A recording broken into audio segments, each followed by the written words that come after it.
అందరికీ ముందుగా వినాయక చవితి శుభాకాంక్షలు.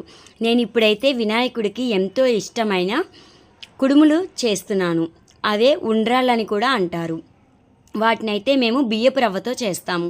ఈ ఒక పక్కనేమో జిల్లేడు కాయలు అంటారు కదా, బియ్యపు పిండిని కలిపి పెట్టుకుంటున్నాను. కొబ్బరి లౌజ్ అందులో వేసి చేస్తారు. ఈ రెండు వినాయకుడికి చాలా ఇష్టమని చెప్పి మా అమ్మగారు చేస్తూ ఉంటారు. ఆవిడ దగ్గరే నేను కూడా నేర్చుకుని ఈసారి చేశాను. ప్రతిసారి మేము పండక్కి మా అమ్మగారింటికో మా అత్తయ్య గారింటికో వెళ్తాము. ఈసారి మా ఇంట్లోనే చేసుకున్నాము. ఇదిగోండి, ఒక గ్లాసుకి 2 గ్లాసులు. నేను 2 గ్లాసులు బియ్యపు రవ్వ చేశాను.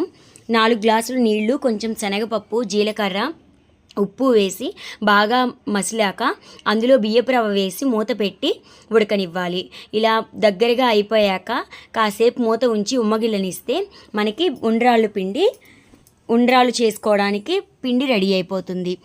ఇదిగోండి, కజ్జికాయలు, జిల్లేడి కాయల్లోకి కొబ్బరి లౌజ్ అనేది చేస్తున్నాను. కొబ్బరి మిక్సీ పట్టుకుని కొంచెం నెయ్యి వేసి వేగాక బెల్లప్పొడి వేశాను.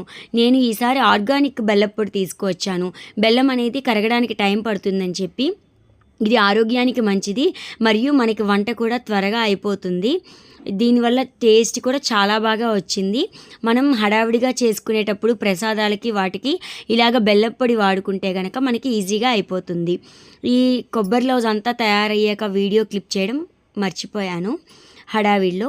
ఇదిగోండి, మనం ఇందాక పిండి చేసుకున్నాం కదా, అది బాగా చల్లారాక ఉండ్రాళ్ళలాగా చేసుకుని వాటిని ఆవిరి పట్టుకోవాలి. ఇడ్లీ పాత్రలో పెట్టి ఆవిరి పట్టుకుంటే మనకి కుడుములు, ఉండ్రాళ్ళు అనేవి రెడీ అయిపోతాయి. అలాగే నేను జిల్లేడు కాయలకు కూడా బియ్యం పిండిని ముందుగా కలుపుకున్నాను కదా, కొంచెం కన్సిస్టెన్సీ చూసుకుని చేసుకోవాలి. ఒకటికి ఒకటి వేసుకున్నా కూడా మనకి కొంచెం ఇదిగా అవుతుంది, మెత్తగా అయిపోతుంది.